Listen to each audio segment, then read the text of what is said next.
现在美国对中国大陆的这个晶片全面制裁或甚至于管制的这个情况下，当然最近有一个新闻啊，我们看到那个 NVIDIA 还有一个那个晶片，美国已经好，商务部已经好给了它一个输出许可，结果现在反而变成说中国大陆不要了。哎，你说中国大陆不要这个事情好，这个后面所代表的这个战略意义为何？中国大陆已经认为你美国能够提供到 NVIDIA 这个层级的这个晶片，我自己已经能做了吗？能够在好制造、封装、测试等等过程中，已经能够达到自给自足水准的话，那你说我干嘛还要 NVIDIA 晶片？中美科技争霸的晶片之战呢？根据市场调查公司 Yole Group 他们的最新报告。表示，中国大陆呢预计到2028年就能实现半导体制造的自给自足，而半导体制造设备方面，预计到2030年，这个国产化的比率将会达到52%。另一方面呢，华为携手中国大陆的 AI 新创智谱，那发布了新一代图像生成模型 GLM Image。这个模型呢是基于生成 Atlas 800T A2 设备，还有呢生思 MySpore AI 框架。它可以说是中国大陆第一个完全使用国产晶片完成整个训练的 AI 模型，而网络上目前也传着一则爆料的报道指出呢，小米预计在2026年的稍晚就是今年稍晚要发表一款新手机。要搭载的是 X-Ring 02，那同时呢运行客制化的作业系统，并且结合在地化版本的 AI， 这代表什么意思呢？这代表的是小米即将继华为之后，成为中国大陆第2家达成完全本土化的中国大陆制智慧型手机品牌。吴老师，您觉得我们从整个大战略的方向来看中国大陆他们现在特别点到说，2028年要实现半导体制造。那因为整个供应链从晶片设计到晶片制造，到最后相关像封装测试，还有就是自动化的就是智慧生产的一些相关设备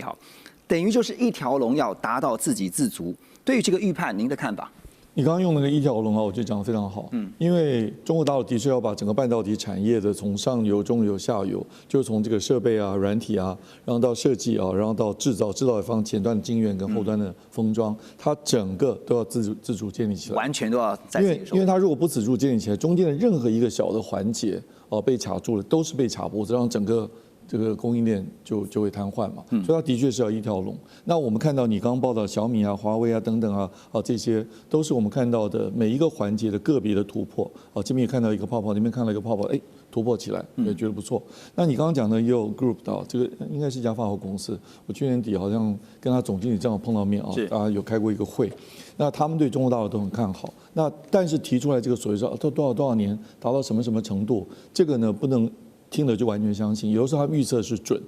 是预测的，有的时候是不准。那不准有2种，一种是其实提前达成，有时落后达成。那中国大陆的目的，其实在2025，中国制造其实本来是希望到今年，就去年2025结束的时候，自制的晶片75%自给率，可是又因为受到美国这种各种压力嘛，没有达成。所以有时候大家预测会准，有时候会不准，这个是不一定的。但这可以说他意愿是非常强烈。那你刚刚讲到整个这个供应链里面，我觉得请观众朋友们要特别注意，就是设备，因为如果没有设备，你就制造不出来嘛。那中国大陆在发掘这个设备渐渐有买不到的时候，而他过去呢自己的设备商就是这个北方华创还有最近2年才冒出了新凯莱等等过去不行，但这2年进步的非常非常快，而且他也大力去支援这个部分。那这2天我有跟一个事实上是台商了不过他引进日本的器材设备，就半导体制造设备，跟我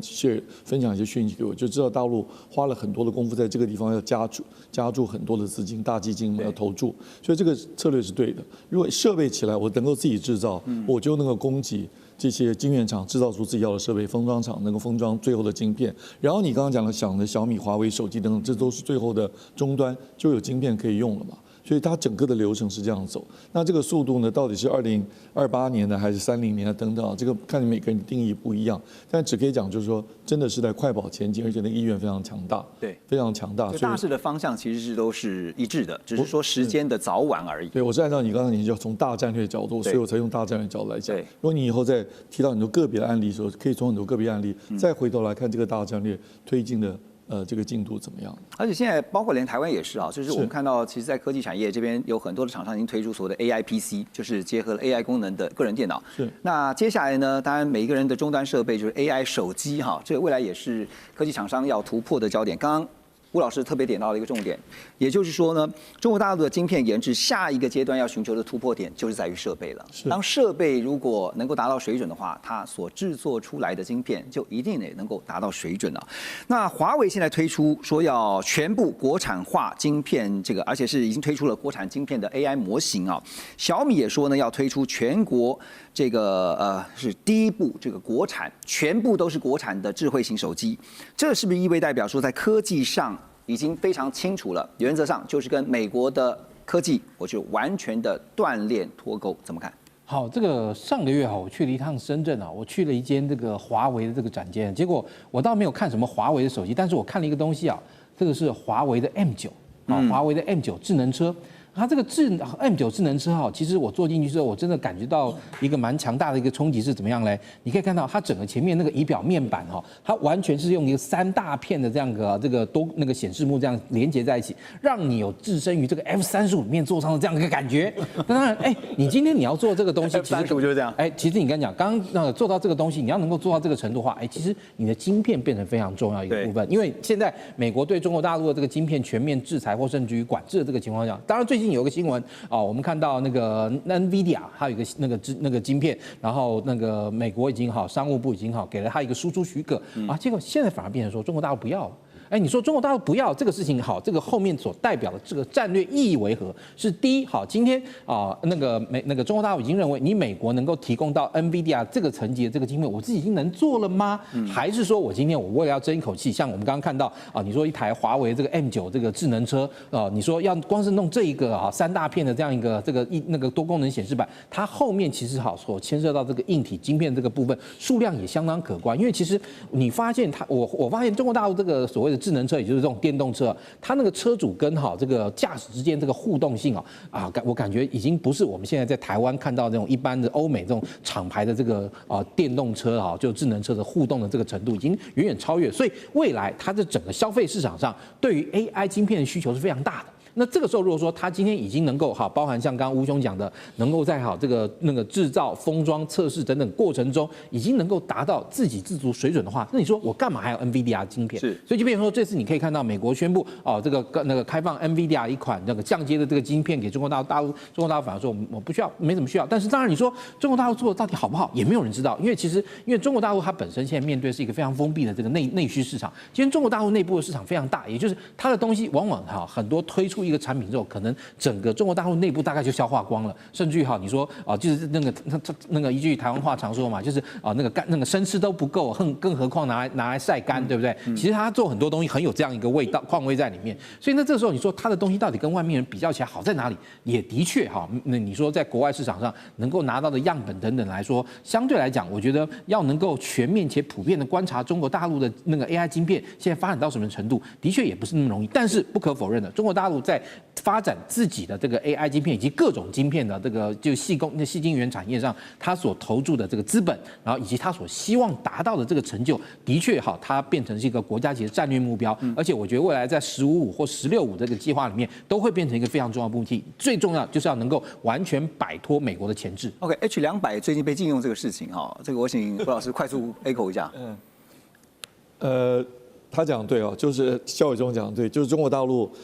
拒绝，但是绝对不是一片都不买。那有些民间厂商在某种条件之下可以买，但是摆出这个姿态来就很难涨价至少也是一个谈判的筹码，也是个压力NVIDIA 就很难再涨价嘛，或者卖起来就会比较困扰。OK， 好，中国大陆现在拼的是全面的自主科技自主化那确实成绩也是有目共睹。市场调研机构IDC 他们有一份最新的报告也显示说，华为，因为我们现在谈到华为，华为呢从2019年被美国实施了科技封锁之后，在2025年成功的重新夺回了中国大陆智慧型手机市场的冠军宝座，市占率呢是16.4%。那位居第一名，出货量达到4670万台。至于第二名的是苹果，这个 Apple 呢以4620万台紧追在后，市占率是16.2%。那虽然说苹果受到新机种iPhone 17的系列带动，2025年第4季度的表现非常的强，在中国大陆的市场出货量大增了21.5%，但是最终销售成绩啊，总的来看还是不敌华为。现在华为重新拿下了中国大陆智慧型手机的市场冠军宝座啊，它要凸显跟代表的意义，我们怎么看呢？马老师？我觉得就是中国大陆的产品，它这个特色啦，就是它的价格确实在功能类似的状态底下，它是可以比较低的。比如说我把这个就是华为的 Mate 80它的旗舰机，然后我找一个跟这个 iPhone 17做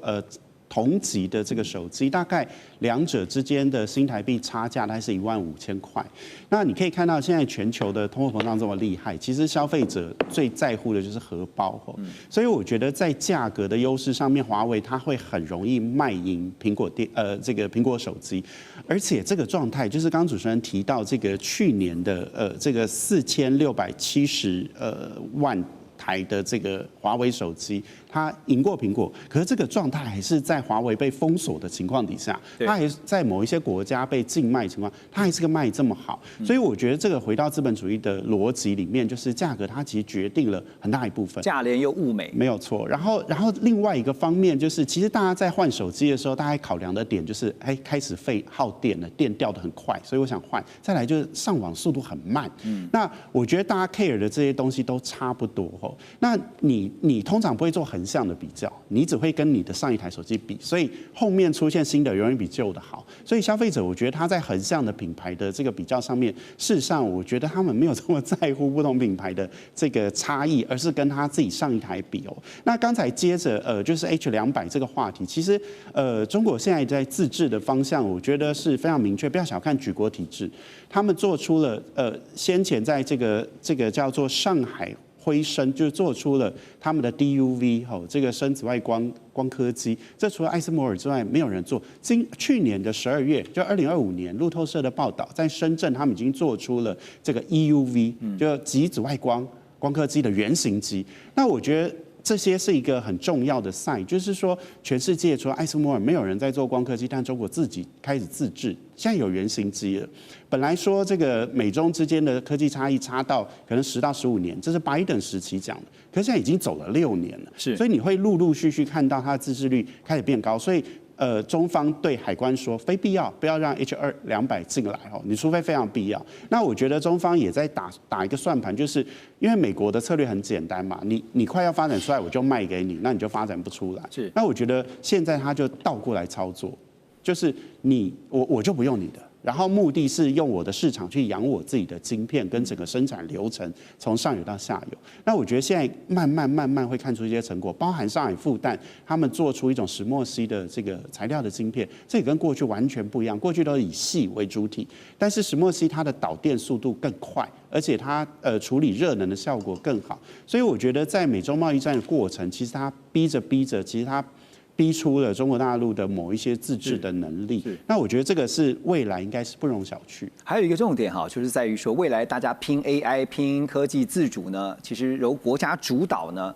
那中国大陆已经表明了未来厂商所需要的，包括土地，还有呢便宜的电力。国家可以给中国大陆的科技龙头，也就是华为最近接连向外界展示了一连串的黑科技，让业界都感到非常的震惊啊。那有哪些黑科技呢？像是最新的手机 Mate 80系列，他们采取的就是麒麟9030的处理器。另外，在中国大陆的网络上面呢，也传闻这个处理器就是它的制程等同于3奈米的制程，但是呢，考量目前大陆在光科技技术上受到了限制所以一般外界也推估说，大概可能是指向是中芯第2代用7奈米制程所做出来的最新晶片。而除了硬体之外呢，在软体方面呢，华为呢也在11月21号正式发表了 AI 容器软体，叫 Flex AI。AI 容器软体我们可以理解，它就是一个装着 AI 应用的智慧盒子可以方便快速部署这个 AI 的算力。而目前呢，业界在算力资源的平均利用率大概只有30%到40%。Flex AI 呢，号称是可以透过算力切分的技术，把单张 GPU 算力卡精准切分，那么把这个呢实现单卡同时就一张卡就可以同时承载多个 AI 的工作，让算力的资源平均利用率再提升30%啊，所以算是大幅的提升。那现在软硬体都有新的技术的展现跟突破，其实要表达的是不是就是一种我命由我不由天哈？之前就像大家讲说，这个中国大陆的科技呢，你是封不住的。好，那现在聂老师你怎么看？就是说麒麟9030的处理器真的，现在外界都觉得怎么做出来的哈？因为号称是用3奈米的这个制程，但是到底突破到什么样的程度？有很多东西啊，中国所做的东西太神秘，你要我马上讲得很深，还真的非常难。即便我们被很多人认定我们在大陆的研究蛮多，不管从经济从科技角度哈。我们先讲一下，中国为了要推它的这个晶片啊，用了多少心力？你想想看，2001年当时台湾的张如金有没有带着台湾的团队到了浦东去做了中芯半导体？对。也号称要打造国际晶片，打了20多年。请问这个2000到现在25年了，做了什么？还是不到成功。但是它有水位的提升。那中国它的整个变脸，是因为它后赚足了全世界的外贸财嘛。外存从1兆、2兆、3兆、4兆，大家知道2006年1兆，2009年2兆，2011年3兆，2014年4兆有钱人使鬼推磨，它开始扎了所谓的2014开始习近平上来的红色供应链2003到2014中的工业4.0。最重要，他们已经把眼睛开始雪亮去做科技的基金的研发的技术，单晶一期计划2014年，单晶一期计划2期计划2019年，3期计划2324年。各位去看一下，他们有些没达标，因为没达标，一些高层就被下马，因为贪污官吏还是在里面。可他们真正上层，真正亦步亦趋的走这条路的时候，这个神秘就很可怕。你要知道，美国在矽谷的科技，它已经很多创新事业已经到了一定水位，可它成长还是有比较慢。中国是突然在往上的，就跟它在2002年到2014年的经济成长一样。你知道这个很可怕，到所有的科技都突然出现。我先讲一下，他们的经济有所谓的5规划，大家都知道，以前叫5计划，从11.5到5规划，现在15规划。第二个，他们所有的科技，它更严峻的去规划未来。最重要一个文本就是《中国制造2025》，在2015年写的，它有10大领域的未来。第一个就是我们现在讲的所有的未来资讯科技 AI、5G， 它叫新一代讯息。我要讲的，它只讲2个话，叫做工业化、资讯化。那你讲说它到底有没有未来？我跟大家讲一下哈，其实它已经传出好多次要3奈米下，但是都太难做到，一次又一次。我就举例这个麒麟好了，你讲这个麒麟这个9030，其实啊，你记不记得在2年前，2023年而已，在 Nancy Pelosi 来台湾的2022年隔年，他们商务部长到了大陆去做了一件事，他要求带着那个使命说，要求中国不能再发展科技，你太快了，影响到我们国安。结果才一去，人家送他一个 Pro Max 多少60。他当场吓到，带回美国拆开，技术哪来的？开始用这个来封锁中国。为什么他还能拿到这些东西？有没有？去年 Mate 70，这个他配上 Mate 80，所以你告诉我有没有？我认为就是 yes 了啦。它3年进程要快，很快了啦，就不断在突破，不但突破，而且突破到你会吓到。但是这个奈米制程的确是太可怕，因为我们中华民国台湾这个台积电是在1987年啊，张忠谋来的时候1984、85，那时候是2年后才跟人家搞入台湾基础电路，但也好几10年才有今天。而且我们最主要台湾在扎半导体是在1980年代所种的重基，不是它在2014才开始。我们是有那么长的血缘历史，也有这么完整的产业供应链。整个园区的布局，多少学 computer science 的博士，那我们是那个年代读书，我同学学什么都读 computer science 都回来了。对，当然我以前是工学院的啦，我是土木工的工业，我在热血搞 AI 是传统的 AI， 我必须说明中国的这些东西会不断的突破提升，让你吓到。还有我讲最后一个最重要的是，它的供应链结合也会帮你吓到，比如它的软体结合，包括它那个鸿蒙的操作，它跟那个鸿蒙的星河互联去把它的所谓的鸿蒙的应用智能会做到。非常，我们讲说未来的算力还要很厉害，要高效、高速嘛，对不对？它的高速会越来越快，而且它的功耗呢会越来越小。对，我觉得它的厉害的地方还不是光它在突破这个地方，还是它其他产业供应链以及在所有在用电啊、功耗的地方的所有地方的加持。因此呢，我觉得中国的科技我们真的是要拭目以待，它还会有什么样的突破？您提到软体哈，其实华为最新，刚刚我们特别提到说 AI 容器软体啊 ，Flex AI 啊，它能够。把算力的利用率再提升30%，等于是在提升算力翻倍的这样一个效果哈。当然，这个云端算力呢，现在是对标，就是辉达他们直接推出的是 Run AI， 现在呢，华为有 Flex AI 哈，那就是相互来 PK 一下。当然，这个 Flex AI 呢，希望能够努力的去追赶，甚至超越辉达。所以讲到了这个美中在云端算力的竞争上面，看起来其实不只是企业自己在不断努力去突破，不断努力去提升，还有整体国家的力量在支撑啊。中美都是如此嘛？对，因为事实上，这个现在在 AI 上面有2块，一个是硬体这一块啊，对，就是所谓的晶片，AI 晶片，那这个是算力啊，代表的算力。那当然，现在麒麟这个升腾9030，它的算力不断在提升，可是跟美国的这个 NVIDIA 的算力啊，还是有一段距离。那另外一个可以解决双方差距的，就是算法的问题。也就是这些哈，不管是这种哈所谓的计算训练哈，或者是推理的软体，像 DeepSeek， 它当时一推出来以后，我记得当时的这个 NVIDIA 的股价跌掉了3000万以上啊，3000亿以上，多当场市值。为什么？因为它代表用它的算法，它不需要极大的算力，那成本就低了很多。就是算力它另辟蹊径。对，那现在这个 AI 容体软体也是跟那个 DeepSeek 一样，它是算法上做改变，而且呢，它的包容力比较强，它等于说你在这个基本上这个本来就是说你有算力，可是你在算法释出的时候，你就需要像这个 Flex AI 这样子的晶片这样子的软体。那这个软体现在就是说。NVIDIA 它的这个它的相关的这个容器软体AI 容器软体，它只能跟这个 NVIDIA 自己的晶片相容。可是呢，华为推出来这个新的 AI 容器软体它可以把辉达、升腾还有其他第三方的软体把它做一个资源的统一管理。以及高效利用，也就是3种不同厂牌的软体，它可以结合在一起，而且呢，它可以把有效屏蔽各种不同算力这个晶片算力之间的差距。那这样子的这种所谓的结合运用屏蔽的能力会使目前的各厂牌的这个所谓的晶片AI 晶片，它的这个。它的这个效能能够提升30%，也就是目前的来讲的话，你今天你的 AI 晶片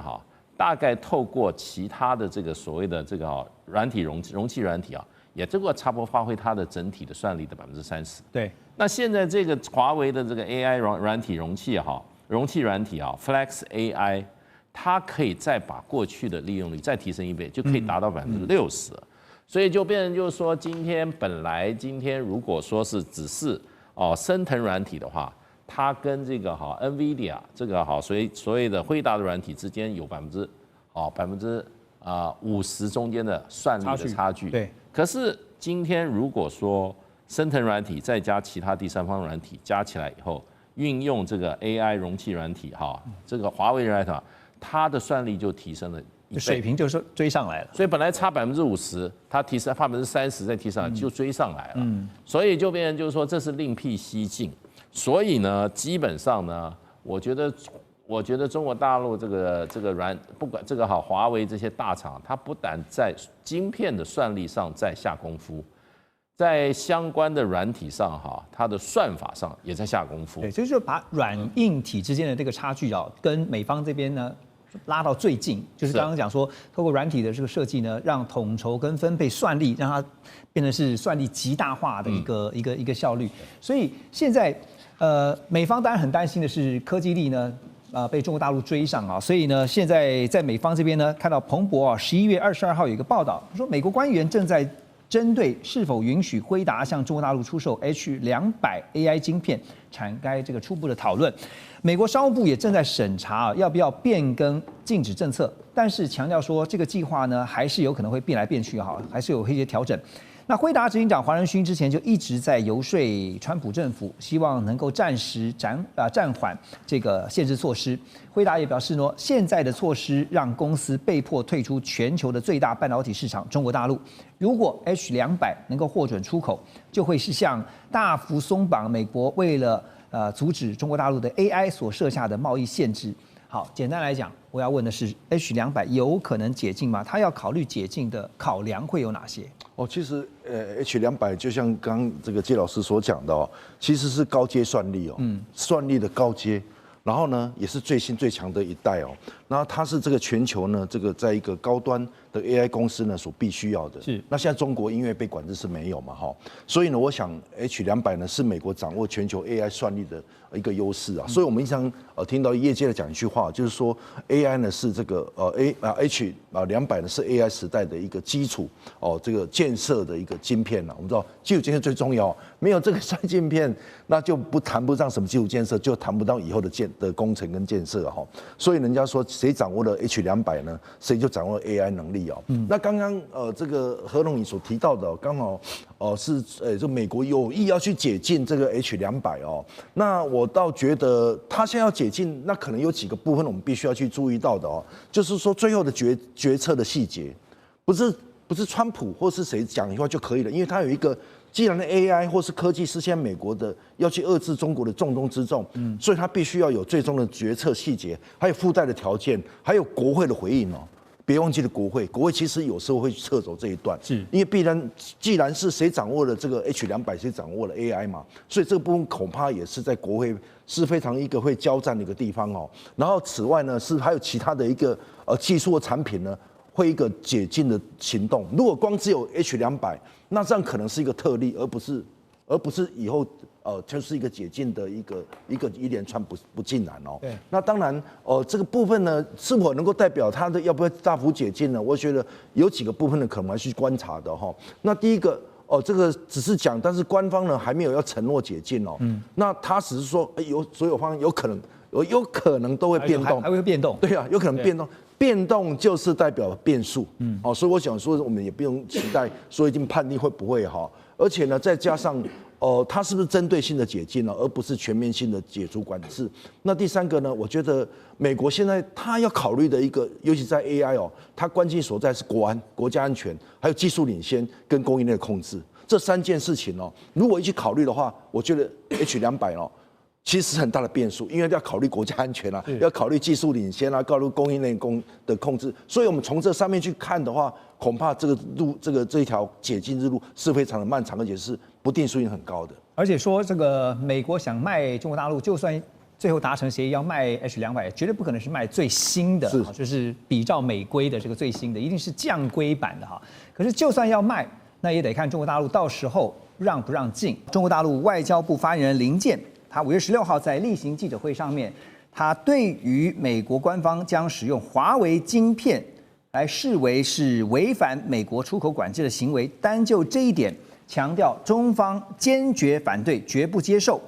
那之前已经看到了美国商务部呢宣布撤销前总统拜登的3级出口管制 AI 扩散的规定啊，但是美国商务部工业与安全局却改采用更严格的规定，而且点名华为的升腾，就是 Ascend 910B、910C 还有910D 这些晶片设计，或者是说在生产过程中有涉及到美国的技术，如果要在全球使用的话，就必须要先取得许可证，否则就会被认为是违法的。而这项措施呢，当然直接针对的就是华为在最近发布的7奈米制程晶片，意图当然很明显啊，就是要切断华为跟像台积电啊、三星这些代工链的合作。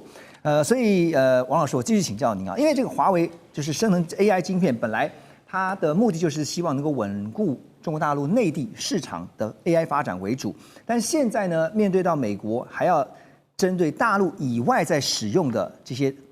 晶片这些地区来进行管制，它会产生什么样的影响跟效果？这个就涉及到这个美国的3大红线，第一个是军事，第二个是科技，第三个是铸币权，就是印钞票的权利哈。那你知道美国第一个打的从科技的时候，第一个打就是华为，美国的实体清单第一个打的就是华为。为什么？华为那时候有5G 的设备领先而5G 现在扩散到 AI5G 那时候因为中国大陆因为那时候是这个华为在这个设备上领先，跟 Microsoft 这是领先的。领先以后，如果将来5G 的什么智慧城市通用的话，11住行娱乐跟科技应用会对落到华为手里，所以美国第二打就是华为后来华为最近这个在半导体上面，华为跟中芯发展到7奈米，因为7奈米的下一波就是5奈米。那如果我现在把它出口管制的话，我就可以避开台积电跟这个三星去帮它代工，因为呢，三星就是中芯的这个代工的良率其实还是很差的，7奈米还是很差。如果台积电这个三星没有办法把它堵住在外面的话，那它进来的话，对华为来说就是如虎添翼。所以这个它的整个，那我们讲说这个为什么到5奈米美国这么忌惮？因为5奈米是 AI、5G 高级军工武器跟飞弹必要的载具，它一方面可以高速运算、量子运算，一方面呢它又有散热的，不会宕机，所以马上可以调整参数所以这个里面呢，对华为来说，如果它可以从7奈米到5奈米的话，对美国就很大挑战，特别在飞弹跟高级军工武器。那 AI 美国其实领先这个中国大陆，大概最近估计大概是3到5个月有人说很接近美国领先在 startup 跟这个创投资的钱中国是领先在这个所谓的制裁权的一些应用领先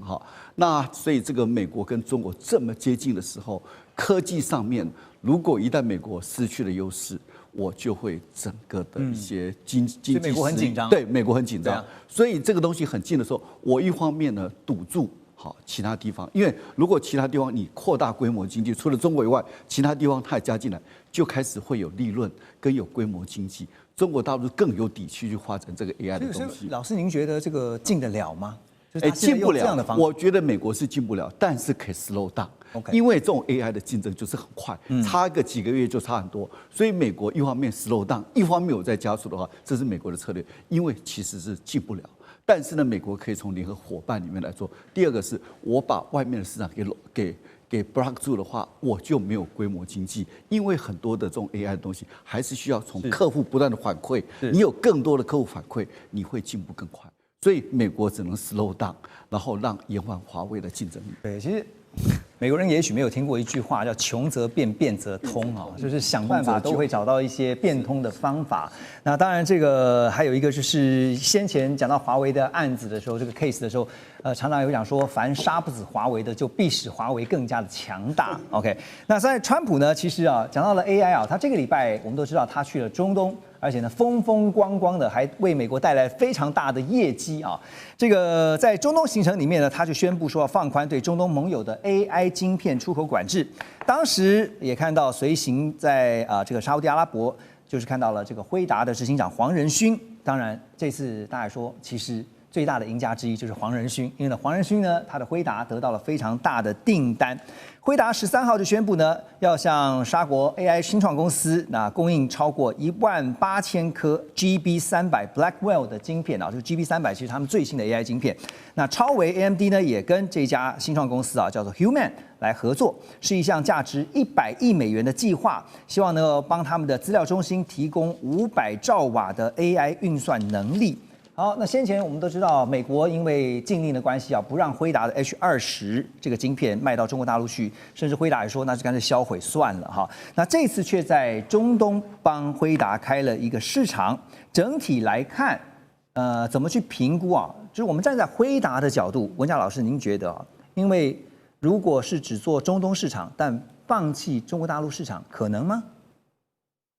当然了，其实这次辉达就跟着这个川普去了这个沙烏地阿拉伯那当然就你讲的，其实黄仁勋是最大的受益者对，因为他就是能够很顺利的把这个GB300，然后那个 Blackwell 这卖已经有买家了，已经有买家了，而且呢，这个是单价当然比这个所谓 H20还高档，而且他一次卖了这个1.8万我想这个先讲一下这个Blackwell， 它的大概的作用是。现在全球最先进的一个AI 的 CPU 是这个心脏那当然此时此刻呢对为什么会这样处理？因为他跟着川普去，当然是川普受益嘛，而且他媒合的嘛。那他几个对他而言有几个这个利大于弊那我们先讲利的部分了那第一个，他是要去开拓新的市场来弥补中国的市场嘛。你想说。现在川普能搞的就是关税，还有这个所谓的这个所谓晶片的一个安保嘛，就是要这个反正要去中国嘛，要围堵中国。那当然，所以这个中东市场对他而言呢，也是一个非常一个真空。因为他如果不去的话，那中国现在也在这个中东也在在布局嘛。就你不去的话，对手就先下手为强，对不对？先下手为强。那此外呢，我刚刚讲的这个高价值一个订单啦，还有它的营收的一个利润，当然高价值，当然就引论就多嘛哈。那加上它可以有效的东西来强化跟这个美国跟沙特阿拉伯的一个合作，因为其实他们之间呢，之前都是能源嘛哈，那现在有多了这个晶片，那自然而然的就是更加的紧密。那此外还有地缘政治的考量啊，就是他要做这些事情也可能到地缘政治，因为你说你要去这个围堵中国，你总不能要一直让这个中东给真空了嘛。包括现在中东，你那真空就发生这个印巴，甚至发生这个以哈战争等等这些东西那此外但是它有潜在的一个风险跟挑战，并不是万无一失因为它技术会外流，会外流的风险因为合作就外流。那此外呢，这个对美国国内的 AI 的产业很大的影响因为毕竟如果你就跟他一起合作的话，那基本上这个中国这个美国又等于它产业是不是空洞化？那加上一个政策不确定性的变动就因为川普的政策是不确定的，是今天要搞，明天就不搞了。对，那你像内斯拉伯他妈头洗下去了，结果他妈最后又没了，对，一头空，那是很大的风险啊。对，所以我想说，这次辉达他这场大订单呢，其实也是再次的验证美国政府他其实要换这个放宽对中东的一个晶片的一个管制但实际上。也是一个机会，也是一个挑战那就等同是川普要跟这个辉达彼此之间呢，其实要做一定的契合，而且呢是要契约式的契合，不是今天搞，明天就不弄了。对，那这样我觉得最后辉达可能一鼻子灰也不一定。反正对辉达来讲说，亏损会非常的大。我记得前一阵子黄仁勋到中国大陆去访问的时候，特别也强调说。辉达是没有办法放弃中国大陆的市场因为其实对于他们来说，在布局上面，除了是因为要考量到说销售以外，还有是取代性的问题你卖这个不在那边卖以后，万一以后有其他商品跟你同质的，你丢掉了市场怎么办好，所以黄仁勋说到他呢，画面上看到，这是我们一般对于他的印象穿着黑色的皮衣外套。不过呢，这次到中东去呢，最近常常看到他穿着西装打领带真的。跟我们之前认识的或是看到的不太一样。不过画面中，黑衣男这个黄仁勋又出现了他现在到台湾来了，此刻也在台湾。他下个星期一要参加1年1度的台北国际电脑展 Computex。那照例呢，其实他这次的行程非常的满档，还包括要参加这个世壮运的开幕最后一棒的圣火的接棒人。那最近已经看到他接下来的行程，包括要密集的拜访台积电，还有呢像鸿海、广达这些重要的供应链厂商。而下个礼拜一大家会关注的就是黄仁勋的演讲，这个专题演讲呢，他这2天在被媒体问到的时候，特别大家有兴趣的一个问题是，辉达的总部在台湾的总部会落脚何处？那现在呼声最高的是台北市所以纪文兄您看因为我要问的是说，台厂供应链。因为黄仁勋常常讲台厂供应链对辉达来讲非常重要那您怎么看台厂供应链在接下来，尤其现在中美竞争这么激烈的情况之下，在黄仁勋的辉达他们搭配上会扮演什么样重要角色？那对于像辉达这样的一个大公司，除了拓展市场以外，既有整个供应链的生产，也是他必须要抓紧的部分。特别这些厂商的合作需要长久的一些累积合作。在技术上，在双方的默契、配合度上，它不是那么容易被取代。今天由台湾，明天韩国，后天是不是哪一个国家？我觉得这样供应链不稳定，对他来讲会充满着很多风险。可能有人说，哇，台积电不是都要美国设厂，设了好几个厂，连封装技术都要过去，研发中心也要过去。但在美国设的这些厂，我认为短期内还是难以完全取代。台湾目前在半导体，特别晶片生产上，在国际间具有的重要地位。因此对于黄仁勋来讲，在未来还充满着不确定之下，如何稳住与台湾供应链各厂的一些合作，尤其是川普未来还要祭出所谓的半导体关税这个部分。那虽然底牌还没公布，但事实上让市场弥漫着很多不确定性。因此，黄仁勋这次来台湾，我想主要就是跟像台积电、鸿海、广达等等，对于技术问题、供应链稳定问题，还有关税可能带来冲击，做充分的沟通，作为未来对美国政府进行游说或任何应变措施做好一个备案。因此，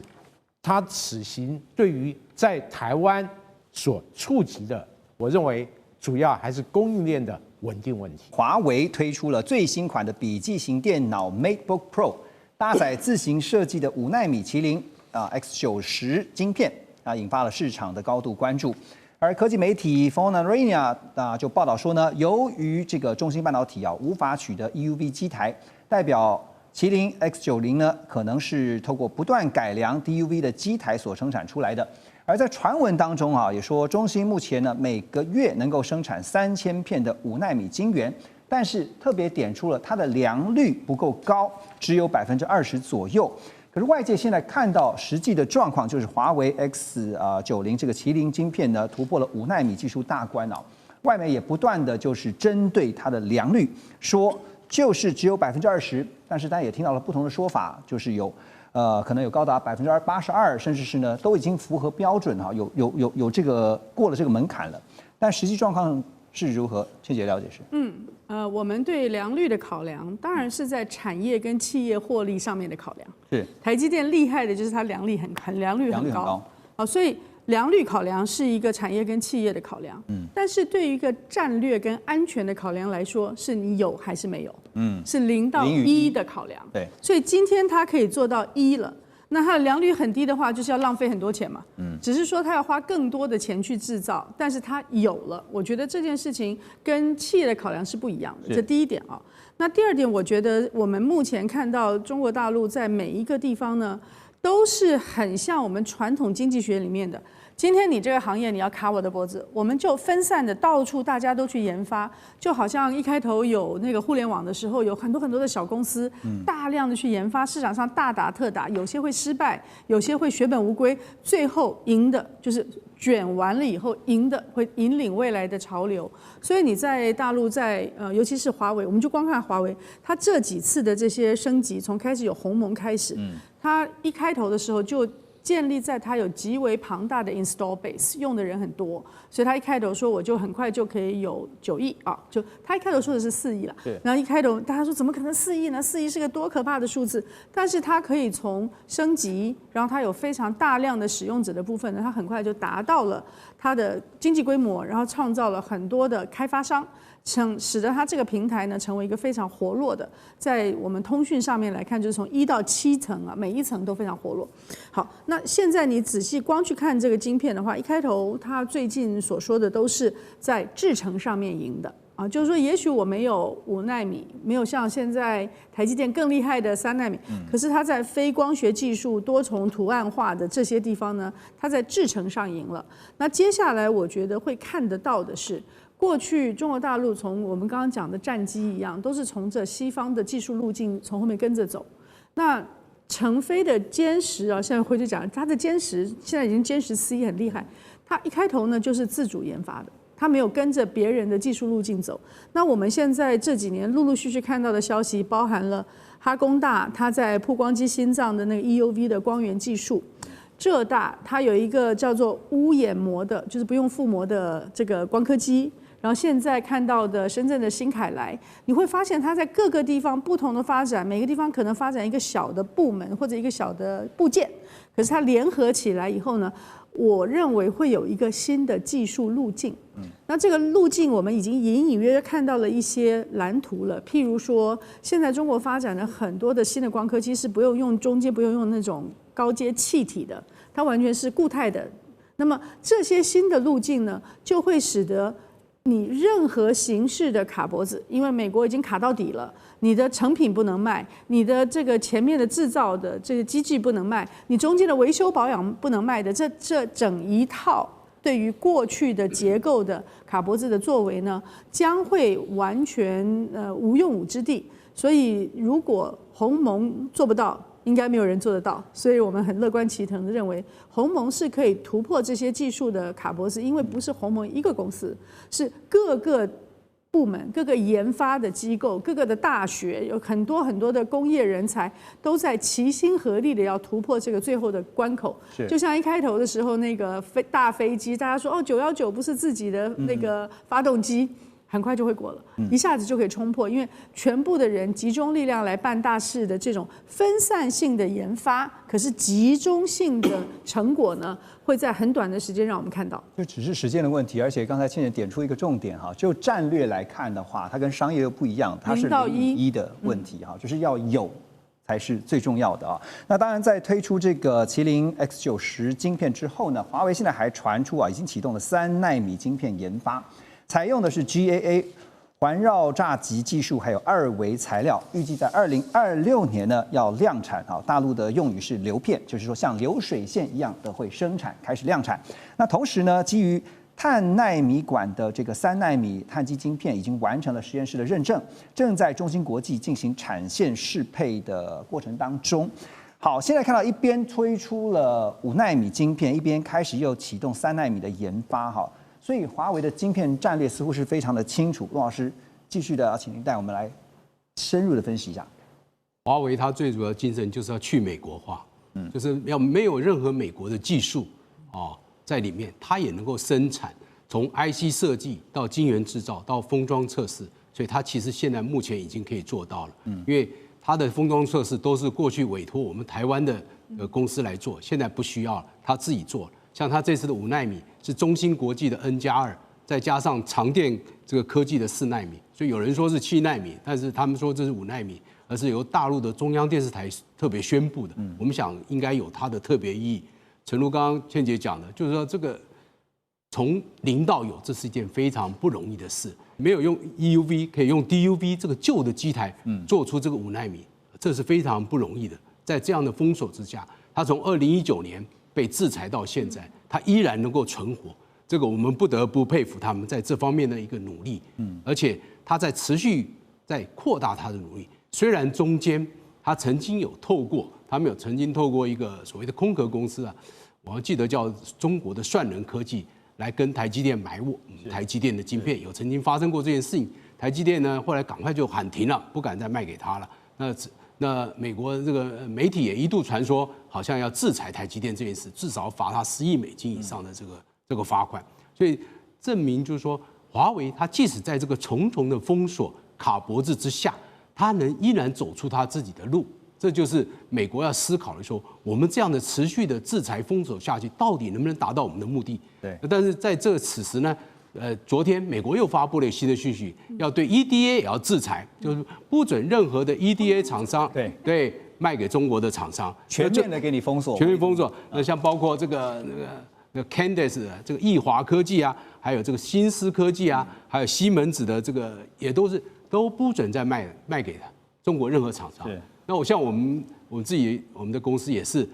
担任独董公司，我们也曾经为了这 EDA tool， 也是每一年要花一堆钱，向美国的软体公司去购买他们的软体，我们才能做 ASIC 的这个设计，所以这方面是很重要。但是大陆也没有这种公司，有啊，大陆有很多公司啊，而且还上市了，大陆大概有100多家做 EDA 的这个公司啦。那其中像什么华大9天啦、广利维啦、盖伦电子，这些都是他们 EDA。所以美国如果制裁结果又让这些公司如果再壮大的话，那符不符合美国的策略？这美国真的要思考一下。您在讲的时候，我就想到大禹治水的故事了。对，一路就是用围堵的方式是没有办法的，因为它永远就是必须要建越来越高的这个墙啊，但是效果就是没有办法看得出来。那当然，这个也听到先前还记得吗？黄仁勋去白宫跟川普见完面以后出来，大家就问他说，到底中美之间的，尤其是像 AI 这种科技的距离到底有多近呢？他说 We are very close， 我们非常的接近了。包括 Gen AI， 包括 Agentic AI 啊，这些相关的科技，坦白说，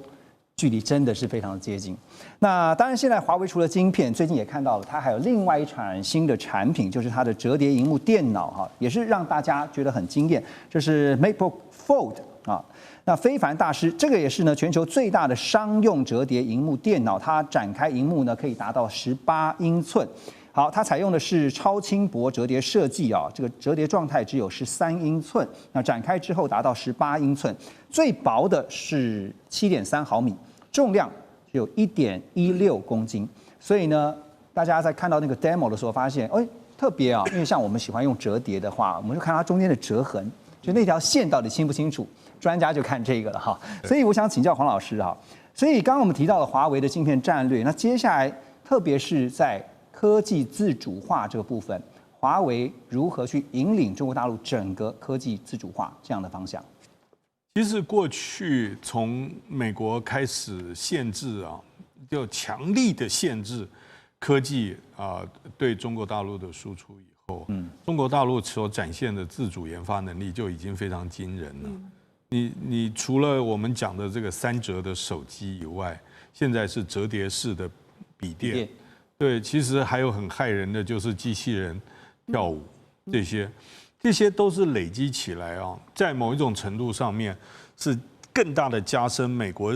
这个华尔街到华盛顿精英的这种集体焦虑感，使得中美关系在出发点上面就不可能从正向去考虑，它的竞争会更强烈。另外一方面，其实就是中国大陆在规格上将来一定会跟美国进行世界分割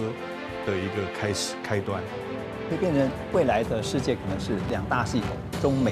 的各自研发，各自的有自己的。因为我那天是跟去听一场研讨会，他特别就是把现在的 AI 应用服务，他们做的非常的多，包含机器人，然后整个机器手背，